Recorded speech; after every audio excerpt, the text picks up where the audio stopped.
Hello friends, good morning friends. एक math के नए टॉपिक के साथ मैं फिर आया हूं और टॉपिक शुरू करूं उससे पहले मैं आप लोगों से एक बात कहना चाहता हूं कि ऐसे मेरे साथीगण जो प्रतियोगिता की तैयारी कर रहे हैं और चाहे वो प्रतियोगिता की तैयारी हो चाहे किसी क्लास में पढ़ रहे हों, ऐसे लोग बहुत हैं जो ये सोचते हैं कि परीक्षा अभी बहुत दूर है, चलो कर लेंगे। ऐसी प्रतियोगिता कि अरे अभी तो फॉर्म डाला है, परीक्षा की डेट आएगी यार, अभी से क्या करेंगे तैयारी करके। तो ऐसे लोगों को मैं बता दूं कि जब आप अभी से अच्छे से थोड़ी थोड़ी तैयारी करेंगे, चाहे भले आधे से 1 घंटे का समय डेली देते रहेंगे, तो आपकी तैयारी ऐसी हो जाएगी और फर्स्ट अटैम्प्ट में यानी पहले प्रयास में ही आपका कंपटीशन का एग्ज़ाम क्वालिफाइड हो जाएगा। ठीक है। और चाहे वो क्लास से संबंधित हो, क्लास वाले बच्चे भी यही सोचते हैं, high school, inter, BA, MA तक के, कि अरे अभी तो परीक्षा बहुत दूर है और परीक्षा में जो है काफ़ी समय है, कर लेंगे तैयारी। तो उन लोगों से मैं यही कहना चाहता हूँ, देखिए आप लोग अगर अभी से भले ही ज़्यादा समय नहीं, कम समय, आधे से 1 घंटा डेली अगर स्टडी करेंगे, अध्ययन करेंगे, तो आप परीक्षा में अच्छे अंक ला सकते हैं और तैयारी भी अच्छी हो सकती है। यही कंपटीशन वाले लोगों से मैं कहना चाहता हूं कि आप अभी से थोड़ा थोड़ा समय, क्या जा रहा है, अगर आप लोग एक दिन में आधे से 1 घंटा डेली देंगे तो आपको वो परीक्षा क्वालिफाइड करने में आसानी हो जाएगी और आसानी से आप कर भी सकते हैं उसके लिए। ठीक है। आज की बात मेरी यही रही, वीडियो से पहले अपनी बात। अब मैं टॉपिक शुरू करता हूं और टॉपिक मैथ का है और है औसत, एवरेज। औसत जो होता है, औसत के बारे में मैं इन सवालों के माध्यम से समझाऊंगा आप लोगों को। ठीक है। पहला क्वेश्चन पढ़ता हूं। 3 संख्याओं में से पहली संख्या दूसरी संख्या की दोगुनी है, यानी पहली संख्या दोगुनी है दूसरी संख्या से, और दूसरी संख्या तीसरी संख्या की 3 गुनी है, यानी कि दूसरी संख्या तीसरी संख्या से 3 गुनी है। ठीक है। संख्याओं का औसत 10 है, संख्याएं केवल 3 है हमारी, तो तीनों संख्याओं का योग कितना होगा? 30। यानी कि औसत जब 10 है तो 3 से गुणा कर देंगे, योग तीनों संख्याओं का 30 हो गया। तो सबसे बड़ी संख्या क्या होगी? सवाल आप लोगों ने सुन ही लिया, सॉल्यूशन मैं बता देता हूं आप लोगों को। 3 संख्याओं में से पहली संख्या दूसरी संख्या की दोगुनी है, इस तरह से लिख लेंगे, पहली संख्या दोगुनी दूसरी संख्या की। ठीक है। 2:1। और दूसरी कंडीशन में दूसरी संख्या तीसरी संख्या की 3 गुनी है, इसमें लिखेंगे कि दूसरी संख्या 3 गुनी और तीसरी से, यानी कि 3:1। इस तरह से आप लोग इसको जो है लिख के समझ सकते हैं। और इसकी इससे गुणा कर देंगे, 3 दूनी 6, और इसकी इससे गुणा कर देंगे 3 एकम 3, और इसकी इससे गुणा कर देंगे 1 एकम 1। इस तरह से आपका रेशियो निकल के आ जाएगा 6, 3, 1 का, यानी कि संख्या इसमें बटी हुई है। तो हमने रेशियो वाले टॉपिक में आप लोगों को बताया था कि अनुपात का योग करके अगर संख्याओं का योग दिया गया है तो उसका मानक निकाल लेते हैं। 6 और 3 9 और 1 10, 10 से 3 योग को, यानी कि 30 जो योग आया था हमारा संख्याओं का, 10 3 30, यानी कि 3 मानक आ गया। और 3 से जिस संख्या को निकालना है इस अनुपात में गुणा कर देते हैं। तो जो सबसे बड़ा अनुपात है वो सबसे बड़ी संख्या होगी। सवाल में पूछा गया सबसे बड़ी संख्या, अगर छोटी पूछी जाती तो जिसका सबसे छोटा अनुपात होता वो सबसे छोटी संख्या हो जाती। मानक हमारा 3 निकल के आया, 3 से सीधा गुणा कर देते हैं। 6 3 18 बड़ी संख्या, 3 3 9 बीच वाली संख्या, 3 एकम 3 छोटी संख्या। अर्थात इसमें सवाल में पूछा गया बड़ी संख्या, तो हमारी बड़ी संख्या 18 आ गई। ठीक है। It's clear. आप लोग अध्ययन करेंगे इस टाइप से तो जो है जल्दी निकाल सकेंगे, और 5 से 10 सेकंड ही लगेंगे, ज़्यादा समय नहीं लगेगा। दूसरा क्वेश्चन, एक क्रिकेट खिलाड़ी के 13 मैचों के औसत रन 42 है। सीधा हम 13 मैच हैं तो 13 से 42 की सीधी गुणा कर देंगे, 546 आ जाएगी। यदि उसके प्रथम 5 मैचों के औसत रन 54, 5 से 54 की गुणा कर देंगे तो उसके 5 मैचों की वो आ जाएगी। 8 मैचों के औसत रनों की संख्या पीछे वालों की निकालने के लिए ये 13 मैचों के योग में से 5 मैचों के योग, यानी रन के योग का योग लेस कर देंगे तो 8 मैचों के रन का योग आ जाएगा, और उससे सीधा 8 से डिवाइड कर देंगे तो हमारा औसत रनों का मान निकल के आ जाएगा। वो आएगा इस तरह से, 13 गुणा 42 546, 5 गुणा 54 270। अर्थात 546 में से 270 घटाएंगे तो हमारा 276 लगभग आएगा, और 276 को 8 से सीधा गुणा कर देंगे तो हमारा आता है ये 276, यानी कि 8 × 24 और 8 × 7 = 56, लगभग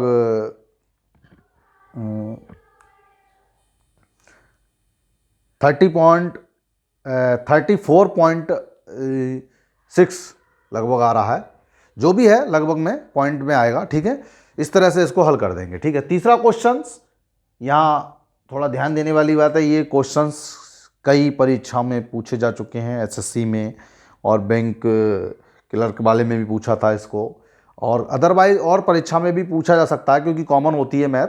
तो आप लोग ध्यान से सुने क्वेश्चंस। एक कक्षा में 25 छात्रों का औसत भार 50 kg है। यदि उसमें कक्षा के अध्यापक का भार भी शामिल कर लिया जाए तो औसत भार में 1 किलोग्राम की वृद्धि हो जाती है। तदनुसार उस अध्यापक का भार कितना होगा। आप लोगों को बिल्कुल भी कैलकुलेशन करने की ज़रूरत नहीं है, डायरेक्ट इसका फंडा मैं आप लोगों को बता देता हूं कि 25 छात्र थे और 25 छात्र से एक अध्यापक बढ़ गया, यानी कि 26 हो गए, काउंटिंग हमारी 26 हो गई, और औसत भार कितना था 50। सीधा सीधा जो औसत भार से कितना बढ़ रहा है, 1 बढ़ रहा है औसत भार हमारा, तो 50 और प्लस काउंटिंग जितनी होगी मैं उसके शामिल 26, 50 और 26 सीधा 76 वर्ष आप लोगों को लगाना है। अगर यहाँ पर औसत भार 2 किलो बढ़ जाता तो हम 100 में 26 को जोड़ देते, यानी कि भार से सीधा सीधा जितना बढ़ता है उसको मल्टीप्लाई करके और जितनी काउंटिंग होती है उसको ऐड कर देते हैं। कोई कैलकुलेशन, कोई परेशान होने की ज़रूरत नहीं है ऐसे सवालों में। आप लोग जो है प्रैक्टिस करें इस तरह की। ठीक है, दोबारा सुन लीजिए। 25 छात्र थे, एक अध्यापक शामिल हो गया, 26 हो गए, औसत भार 1 बढ़ा, यानी कि 50 एकम 50, अगर 2 बढ़ता तो 50 दूनी 100 हो जाता। 100 में सीधा वो काउंटिंग जोड़ देते हैं हम लोग, वो औसत उसकी जो अध्यापक का भार आए निकल के आ जाएगा, या नए व्यक्ति का भार निकल कर आ जाएगा। ये हमारा ट्रिक्स है, एकदम सटीक क्लियर आंसर आएगा। ठीक है, चौथा क्वेश्चन, 15 व्यक्तियों के औसत भार में 2 किलोग्राम की वृद्धि हो जाती है। अब वहां पर देखिए 1 बढ़ा था, यहाँ 2 किलोग्राम बढ़ रहा है। यहाँ पे मैं बता दूं आप लोगों को, यदि उनमें से 48 किलोग्राम के व्यक्ति के स्थान पर कोई नया व्यक्ति आ जाता है तब नए व्यक्ति का भार ज्ञात करना है आप लोगों को। व्यक्ति 15 ही हैं, एक गया और दूसरा आ गया, यानी कि औसत भार में 2 किलो की वृद्धि हुई।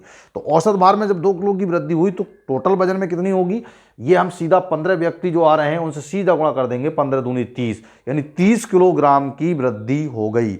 और वो व्यक्ति जो गया था वो कितने का था, 48 का। तो 48 और 30 और बढ़ गया तो वो नए वाले व्यक्ति का वजन कितना होगा, 78 वर्ष। अर्थात 48 में 30 जोड़ देंगे तो सीधा 78 वर्ष आ जाएगा। आप लोगों को कोई भी कैलकुलेशन, कोई भी पेन चलाने की जरूरत नहीं है। दोबारा सुन लीजिए, 15 व्यक्तियों के औसत भार में 2 किलोग्राम की वृद्धि हो जाती है। 2 किलोग्राम जब औसत भार बढ़ रहा है तो कुल किलोग्राम वजन कितना बढ़ेगा, 30, क्योंकि 15 है तो 30 किलोग्राम बढ़ गया। और यदि उनमें से 48 किलोग्राम के व्यक्ति के स्थान पर नया व्यक्ति आता है तो 48 किलोग्राम ऑलरेडी उसका था और 30 और बढ़ गया, तो नया व्यक्ति जो होगा वो 78 वर्ष का होगा। इस तरह के सवाल आप लोग 5 से 10 सेकंड में हल कर सकते हैं, बिना पेन चलाए, बिना कैलकुलेशन के, और 100% बिल्कुल सही भी होगा सवाल आपका। अब 5वां क्वेश्चन हम देखते हैं। ये भी थोड़ा इसी टाइप से है, आप लोग सटीक इसका ट्रिक समझेंगे और ट्रिक को फिर उसमें फॉलो करेंगे। इस टाइप के जितने भी क्वेश्चन हो आप 5 से 10 सेकंड में निकाल सकते हैं और अपनी अभ्यास आसानी से सवालों को समझ सकते हैं, कर भी सकते हैं, कोई प्रॉब्लम भी नहीं आएगी। ठीक है, एक विद्यालय के 10 अध्यापकों में एक के सेवानिवृत्त होने पर 25 वर्ष का नया अध्यापक, अब देखिए 10 अध्यापक थे, 10 ही रहे, एक रिटायर हो गए, एक नए आ गए, तो 10 ही रहे। लेकिन सेवानिवृत्त होने पर 25 वर्ष का एक नया अध्यापक आया है और परिणाम स्वरूप उन अध्यापकों की औसत आयु 3 वर्ष कम हो जाती है, यानी कि जो गए हैं रिटायर होके वो ज़्यादा वर्ष के हैं 25 वर्ष से, इसीलिए कम हुआ है। अगर कम वर्ष के होते तो ज़्यादा होता। ठीक है, तो 10 अध्यापक थे, 10 या 30 वर्ष, यानी 30 वर्ष मतलब कम हो गई है 25 वर्ष का अध्यापक आने की वजह से। तो जो गया है वो कितने पूछा जा रहा है, तदनुसार उस सेवानिवृत्त हुए अध्यापक की आयु कितने वर्ष की होगी। आप लोग कॉमन सेंस निकाल सकते हैं, क्योंकि पीछे उससे पहले वाले क्वेश्चन में मैंने बताया था यही चीज़ कि 10 या 30 वर्ष, 30 वर्ष कम हुई है और 25 वर्ष का वो आया है, तो जो गए हैं वो 55 वर्ष के हैं। सीधा सीधा सटीक आंसर, कुछ भी आपको दिमाग लगाने की ज़रूरत नहीं, कोई कैलकुलेशन करने की ज़रूरत नहीं, कोई भी समय नहीं लगेगा और बिल्कुल करेक्ट आंसर आएगा। इस तरह से हम पूरी मैथ आप लोगों को बिना पेन चलाए और आसानी से समझाएंगे और आप लोगों को समझना है, ट्रिक्स हमारे फॉलो करना है, ज़्यादा से ज़्यादा क्वेश्चनों में लगाना है और साथ में बार बार अभ्यास करना है हर ट्रिक्स का, हर ट्रिक्स से संबंधित सवालों का, ताकि आप लोग मैथ के सवाल किसी भी कंपटीशन में पूछे जाएं आसानी से हल कर सकते हैं और कोई रिस्क भी नहीं रहेगा, कोई सवाल आपका गलत भी नहीं होगा क्योंकि कैलकुलेशन गलत नहीं होगी। अर्थात लास्ट में मैं यही कहूँगा, मेरी आने वाली वीडियो से कंटिन्यू जुड़े रहने के लिए आप मेरे चैनल को सब्सक्राइब कर लीजिए, ताकि आप लोगों को ज़्यादा से ज़्यादा जानकारी मिल सके और हमारा मनोबल बढ़ सके। आप कमेंट में लिखते रहेंगे तो हम आगे भी ऐसी ऐसी नई जानकारी आप लोगों को, नए नए ट्रिक्स जो कि आसानी से जिसको दिक्कतें आती हैं तैयारी करने में कर सकते हैं। कहीं भी उसको कुछ भी करने की ज़रूरत नहीं, सिर्फ हमारे चैनल से बने रहने की ज़रूरत है। और हमारे चैनल का नाम आप लोग जान गए होंगे, Vijendra competition and study point पे जाकर सब्सक्राइब कर लें और बेल की दबा दें उसकी ऑल नोटिफिकेशन के लिए, ताकि जो आने वाली वीडियो हैं वो आपके पास प्रॉपर आती रहें। ठीक है, धन्यवाद।